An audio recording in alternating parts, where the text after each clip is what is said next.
Magandang araw sa inyong lahat, no? At dito naman po tayo sa After Class Podcast with Sir Cune, no? At ngayon kasama ko ang aking bayaw, no? Ito po yung bunsong kapatid ng aking asawa. So siya po si Raji Haduka, pero mas kilala siya sa pangalang Motodoc. Yan, Doc. No, kaya ang nickname niya Doc. No? So, Doc, dahil first time mo dito sa aking podcast, meron na ako mga tanong palagi sa aking mga guest. No? Saan ka ba nag-high school? Yan. Actually, nag-high school ako hati First 3 years sa sa Ramon Magsaysay sa Cubao. Yan. Tapos na transfer ako sa sa Holy Trinity. So, 4th year. gumraduate ka sa Holy Trinity. Yan. So, actually, si Doc ay naging estudyante ko pa siya nung siya ay nag-aral sa Holy Trinity Academy. Ano bang batch ka? 2009? 2009? 10? Hindi ka pa sigurado. Matagal na No, sige. Ano naman ang favorite subject? Yan. So, yan ang mga tinatanong ko sa mga guest ko Joke lang. Religion, syempre. Oo, siya. Talaga lang mga bias ka. Yung pangalawa. Siguro, history. History. Araling panlipunan. Sino bang araling panlipunan mo nun? Ma'am Di Vicente. Ma'am Di Vicente, oo. Nag-retire na si Ma'am Di Vicente. Ma'am Di Vicente, kung nanonood ka ngayon. Shout out, ma'am. Yan. Si Ma'am, nag-vlog din yan Yun, Napapanood ko rin sa FB yung mga vlog niya Ayos. Ano naman, may isa pa akong tanong Ano naman yung favorite mong kinakain palagi pagka recess o di kaya lunch?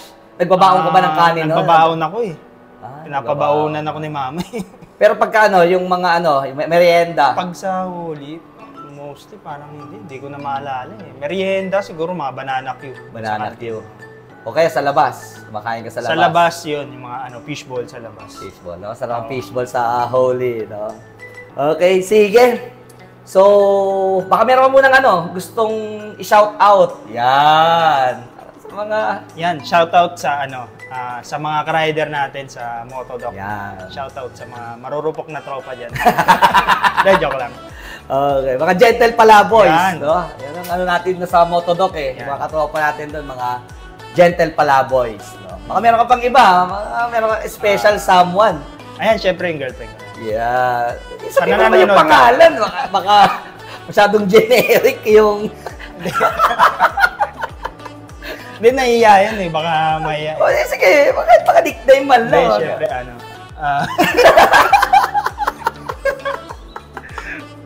Hindi, si Jelina. Yeah. Diba, hindi ka ba sigurado o nahihiya kang sabihin? Hindi naman, syempre nahiya ako para sa kanya. Okay. Sige. So, Jolens, kasama ko kayo si Doc, no? Yan. Okay, sige. So, ano ba pagkikwentuhan natin ngayong araw na ito? No, actually, kasama ko si Doc kanina. Naghatid kami sa asawa ko. No, wala kasing pasok. Tapos nagkikwentuhan kami sa sakyan. Sabi ko, sige nga, pagkwentuhan natin sa podcast yan, no? Yung topic natin for today ay yung longevity versus quality life. No? Kasi nagkwekwentuhan kami ni Doc palagi at lagi kami napupunta sa buhay no? So, ikaw Doc, yan, tanungin ko nga, kung ikaw ay mabubuhay, hanggang ilang taon mo ba gustong mabuhay? Siguro 75, 80 Bonus na yung lumagpas ka ng 75. 75? Pasang-awa. Bagay, no? Yung mga 75, medyo masakit na rin yung kasukasuan natin. Parang matanda na yun. Oo nga. Sabagay ako, kinabahan din ako no? Parang ayoko rin naman ng medyo 60, parang kaka-retire mo lang, mamamatay ka na. I-enjoy pa, no? I-enjoy mo pa lang yung buhay. Oo.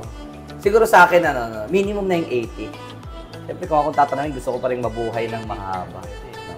Pero sana at least 80 man lang. Average. Oo. Pagka paabutin man lang ako ni Lord ng 80. Yung maayos ayoko naman yung 80 na di ba yung medyo mahinang-mahina na, di ba?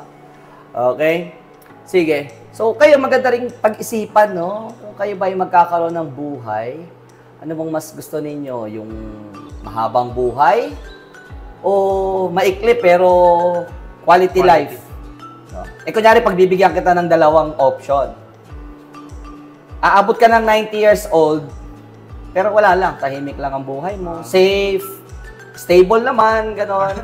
Parang parang may kulang eh. Parang may kulang. 70, pero masaya. Yan, pwede. Mas maganda yan. Okay lang. Oo. So, doon ka sa Parang 70. mas okay yun. No, yung medyo nagagawa mo kung ano yung gusto mo. No. Medyo. Sige. So, nag-research din ako ng mga iba't ibang bagay tungkol sa buhay. Malamang yung mga audience natin dito, may mga bata, may mga estudyante akong nanonood.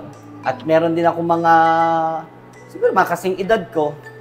At yung mga tita ko na nasa London. Hello. No? Malamang nanonood din sila. Diba? So, iba-iba yung age eh. No? So, alam nyo ba na ang average na edad ng mga tao globally is 73 years old. 73. Yan.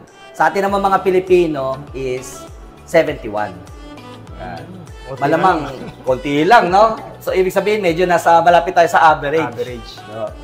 So, kung titignan naman natin, sino may pinakamahabang buhay, no? Lifespan, no? Anong bansa? Actually, ni-research ko, ang lumabas, Monaco, eh. Kala ko Japan. Oh. Actually, yung Japan. Sa Monaco kasi, ang average doon, 87. Mataas. No? Parang willing na silang mamatay. Mga healthy siguro to. Healthy to mga to, no? Sa Japan actually is 84.62. No, yun yung sinabi doon sa nakita ko sa kay paring Google. Pero ito maganda.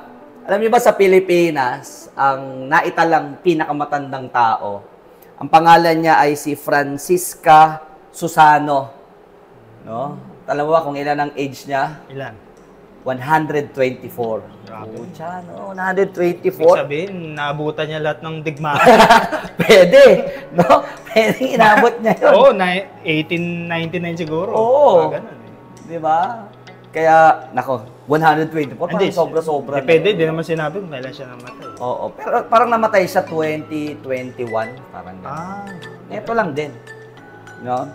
So, siyempre, kung gusto natin ng mahabang buhay, mag-ingat tayo. No?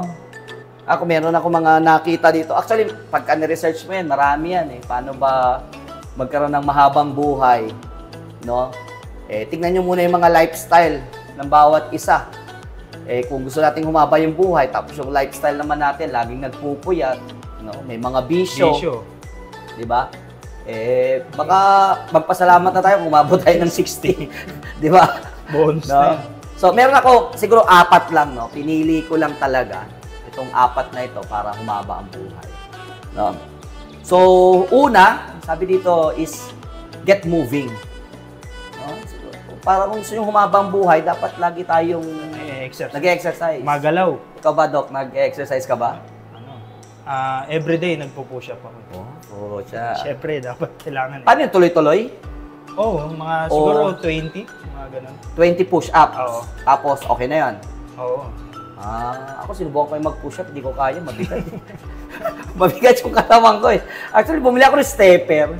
Pero alam mo ba, may panonorin ako sa Netflix eh. Nakalimutan ko lang yung pamagat.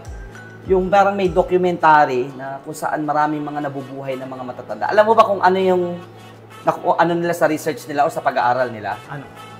Nakatira sila sa hill. Mga paakyat. Malamang na-exercise yung muscle. Mas, yung mga nakatira dun sa tuktok, cardio. mas mahabang buhay nila. Galing ah. Oo. Kaya, title niyan? Nakalimutan ko ngayon sa Netflix eh. No? Kaya, naiisip ko, no, di ba, nag-aral ka sa Holy, di ba? Mayroong 4th floor. Nalala mo yung 4th floor? Pagka umakyat ka sa computer lab. Computer yan eh. No? Parang ba computer lab computer lab pa rin. Actually, nilagyan na rin ng mga sections yon ng mga grade 12 yata. Dati no? pang ano lang, computer at saka high school yata.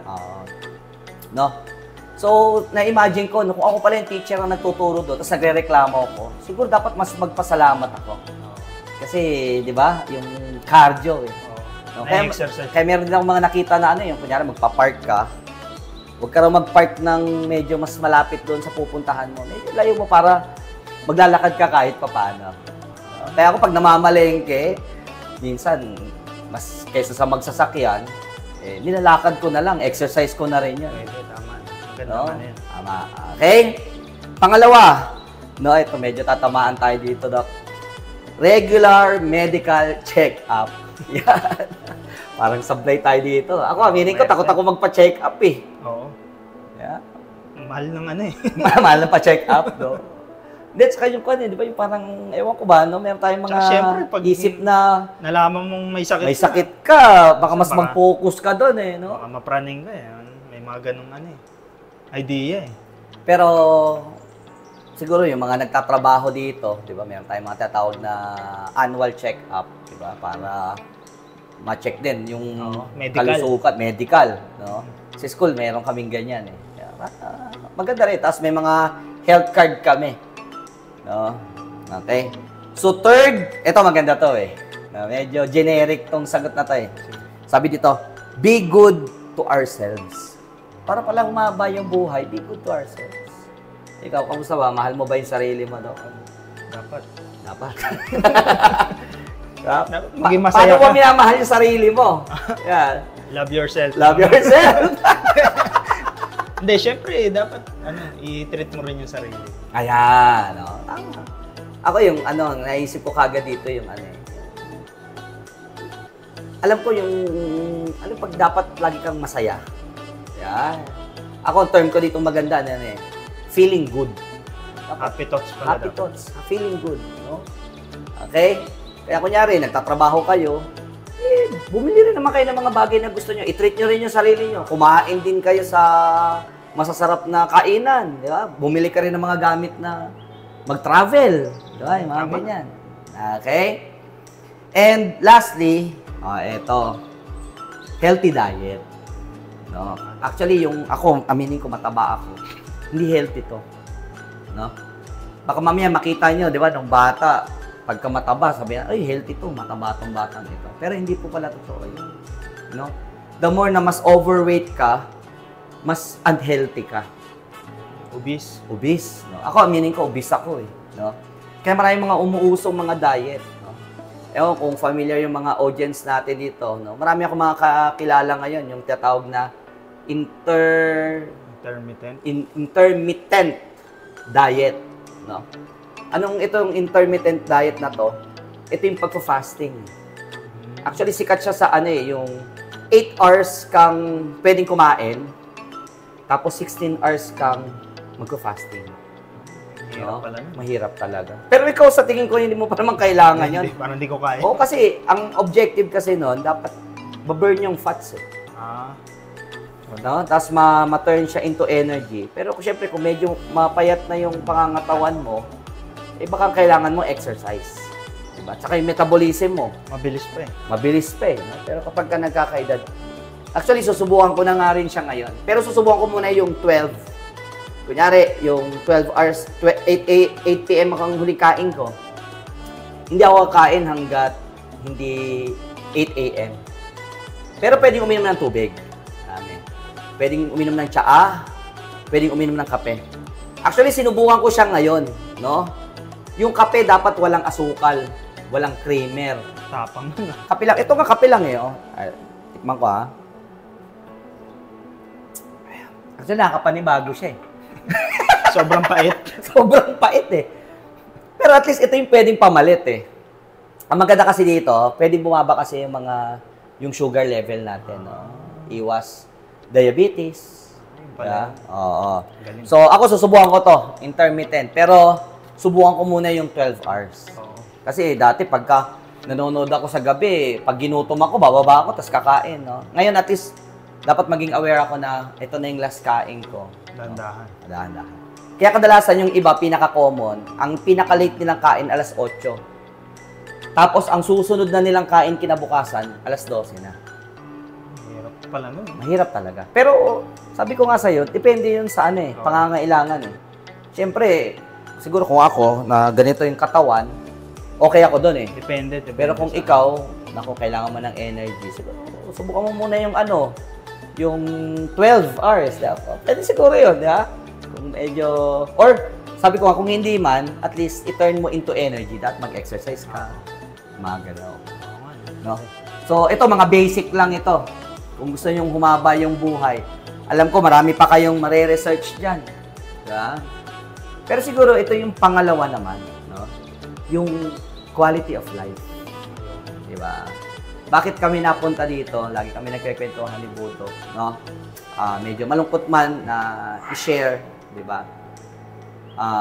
Kamamatay lang ng biyanan ko, no? Yung mama nila Doc, no?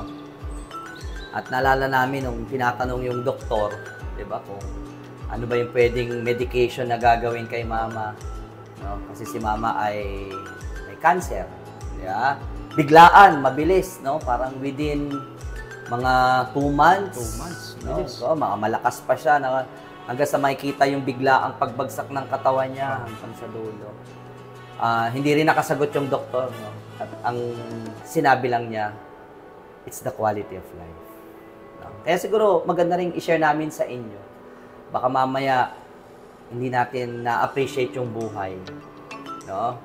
At baka naiisip natin ay mahaba pa ang buhay. Diba? Si mama parang ilang taon lang ba? 67. 67. Titignan mo, bata pa yun. Bata pa yun. Parang nag-e-enjoy pa lang siya sa Oo. pagiging senior niya, no? Di ba? 7 years. 67. Kaya, quality of life. Di ba? Pero maganda kasi yung tanong dito is, paano ba natin masasabi yung quality of life? Di ba? Ano ba yung quality of life? Ako, nabibigay ako ng mga retreats, recollection. Actually, inaano ko yan kinakategorize ko yan, no? Into 5. No? We need to balance our life. At ano tong 5 ito? Yung tatawag itong holistic life. No? Pag sabing holistic, buo Di ba, hindi ka lang magaling sa isang bagay, hindi magaling ka sa iba't ibang aspeto ng buhay. So, ano tong mga 5 aspects of life, no? Yung physical, yung mental, social, emotional, saka yung lastly, yung spiritual. Yan, no? So, isa-isay natin. So, yung physical, yun yung pinag-usapan natin kanina. Yung Well-being. longevity, well-being, di ba? Yung Pangangatawan. maging maayos ka, malusog. Totoong malusog, di ba? Healthy. Pero yung pangalawa, yung mental. Ayan, di ba? Lalo na ng pandemic, yan ang Oo. Ano ba tawag doon? Mga mental health. Oo. No? Mga nade-depress. Di ba? Yung, ano ba, hindi na nila alam kung ano yung, Kayang i-handle. lalo yung mga decision making, nahihirapan sa decision making. Tsaka siguro pinakamagandang part dito, yung malaking tulong yung pag-aaral Kasi knowledge yun Di ba? Nagiging aware tayo sa surroundings natin, binibuild tayo as a person.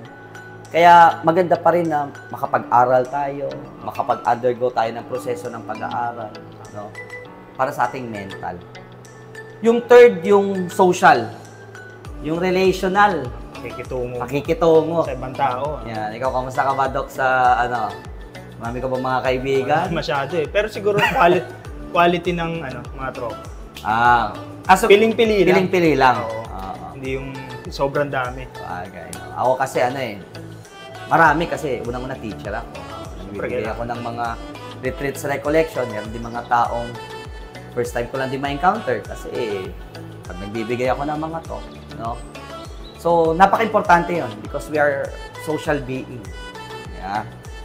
Third, yung emotional, yung feelings. 'Di ba?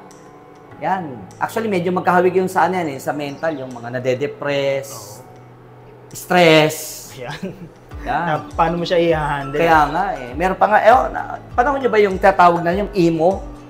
Siguro, emotional? Ganun, Parang alulungkot, di ba? Hindi ko alam. Ano ba yun, maging style ba nila yun? Yung maging emotional sila? May tropa tayong rider na naalala ko, emo Pwede siyang ganun Ewan ko na sabihin, pangalan. Kung nanonood man siya, mag-react na lang, no? Oo, mag-react na lang. Di ba? Yung mga, ano pa ba ng mga emotions? Mga bangs yun mga emo. Oo. Mga hindi anger management. Ayan. Marami mga kaaway. Ito, maganda to. Nako, ito hindi napapansin ng mga tao Yung insensitive. Yeah. Pag sinabi ako, ito napaka-insensitive mo. Ibig sabihin, parang manhid ka sa mga nangyayari sa paligid. Yung term ngayon, pasmado ang bibig. Sabi nila. Oo, di ba?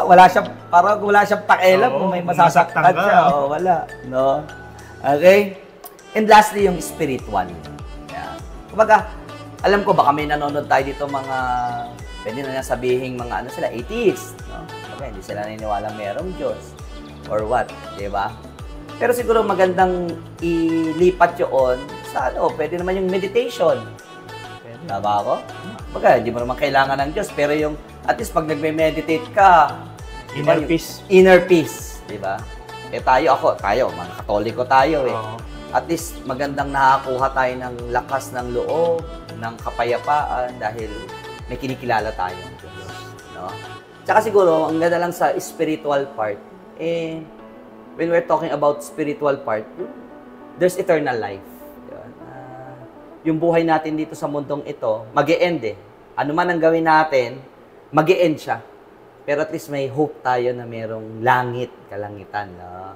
Merong Diyos na naghihintay sa atin, no? Meron siyang pinrepair para sa ating mga. Ang ganda na. Diba? Kumbaga parang, ano man yan eh, mayaman, mahirap. Oo. Pangarapin natin na may langit, sa langit, lahat tayo pantay-pantay. Tama. Okay. At syempre, siguro sa spiritual, maganda pa rin tanungin yung ano, yung relationship natin sa Diyos. Sa Diyos. Kaya, ayun lang naman, no? Kaya kung kayo, pag-isipan ninyo, kamusta yung buhay nyo ngayon? Di ba? I-rate nyo yung buhay nyo. Ano ba? Yung lifestyle ba na meron kayo, ay sa tingin nyo, hahaba yung buhay nyo? O yung pagkagising mo sa umaga, nasasabi mo ba na ito yung buhay na gusto ko? May quality ba tong buhay na meron ako ngayon? No? So, bilang pagtatapos, no, ng aming podcast, no, ng aking bayaw, no, baka meron kang mga na-realize, meron ka ba mga gustong siguro sa i-share? akin, ano lang, be happy, be healthy, tapos don't do life alone. Ganda yan ah. Be happy, Be healthy, be healthy, and don't do life don't alone. do life alone. So maganda yung may kasama ka. Oo. Pero ito, magandang pagnilayan din eh. Yung may mga tao sa paligid mo, pero hindi ka nakikitungo ng maayos. Pwede rin kasi ganun eh, no? May mga tao sa paligid mo, pero dahil hindi ka marunong makitungo, nawawalan din ng saysay yung buhay. Mismo. Di ba? Okay. Ako meron akong 4. No? Isulat ko, no? Yung habang pinagdinilayan namin tong podcast na to, sabi ko, yung una ko, yung ano, make the best of our everydays. No? Every day is a Every blessing. day is a blessing. Bakit? Kasi kahit gustuhin man natin na mabuhay tayo hanggang 125, no? Para malagpasan natin si Francisca, di ba? Pero kung hindi yun yung buhay na ibibigay sa atin at hindi talaga tayo aabot eh. No? At wala naman nakapagsabi kung kailan siya eksaktong mamamatay. Maliban nga lang siguro kung death penalty, na may schedule yun, alam mo kung kailan ka mamamatay. Pero wala eh. Kahit ngayon may sakit na, di ba, yung hindi mo masasabi na mamayang alas 2, eksakto, mamamatay ka, wala eh.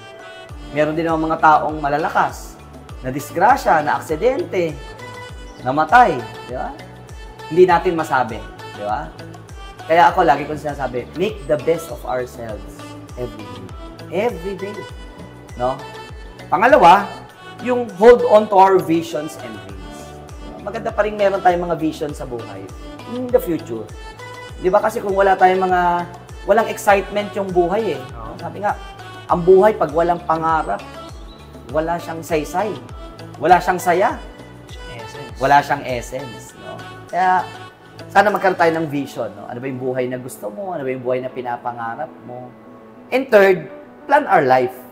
Di ba? So, kung yung mga vision natin na yon, dapat may plano tayo. Hindi lang dapat papangarapin na gusto ko yumaman, gusto ko na masaya. Hindi. Dapat kung gusto mo yumaman, isusulat mo rin, paplano mo rin. Ano kaya yung kakayanan ko para maabot ko yung pangarap ko na yumaman? Yeah? Gusto ko maging maayos ng pamilya. Ano kayong gagawin ko magmula ngayon bilang paghahanda para balang araw pag nagkapamilya ako, isang maayos na pamilya meron ako. Eh kung lagi kang nanchichicks, di ba? Nang bababae. Tapos gusto mo pala ng maayos sa pamilya in the future. Eh parang hindi ka pa mahihiya na sasabihin mo doon sa asawa mo na marami akong mga naging chicks. Hindi eh. Gusto ko pala ng maayos sa pamilya. Siguro mas maganda huwag ka papasok sa relasyon na hindi ka naman sigurado. Di ba? Para hindi naman, ako pinakamaganda pa nga eh. O ako lang ha. Mapunta sa maling tao. O ayan, mapunta ka pa sa maling tao. Di ba? O. And lastly, ako ito yung pinaka-last ko talaga, is live in a Christ or in a God-centered life. Ako, as a teacher, as a religion teacher, as a person, as a Catholic, no? Lagi kong iniisip yung things. Lagi akong nagdadasal, lagi akong humihingi ng tulong. No? At sa akin, yun yung reflection eh, yung may informal communication with God. No? Para akong anak na palaging nangihingi, naglalambing, nagtatanong, no? Minsan nagtatampo. Yeah. So, ganun ko ini-spend yung buhay. No? So, sa ating mga nanonood, no, baka meron kayong mga maidadagdag, di ba? Magandang mag-comment din kayo sa ating YouTube, no? Mga inyong mga natutunan or mga reflection, no? About sa topic natin ngayon, yung longevity versus quality life. Na at the end, hindi naman talaga natin kailangan mamili. No? Siguro ang pinakamasarap doon, yung nakikita mo yung quality of life, tapos mini-maintain mo pa yung haba ng buhay para mas na-appreciate mo siya. Purpose. Hindi naman to usapin na dapat quality life, mag-YOLO na ako ngayon kasi quality life ang gusto ko eh. Rin naman. Baka pwede naman sila pagsamahin. Hindi naman siya masama eh. No? Okay? So maraming salamat sa inyo, no? So magkita-kita ulit tayo next time, no? Sa ating Aftercast Podcast with Sir Cone. So sana mag-like kayo, mag-subscribe, at sana i-share niyo yung mga podcast natin para mapanood din ng mga kaibigan. So Doc, maraming salamat, no? Maraming salamat sa inyo. Hanggang sa muli.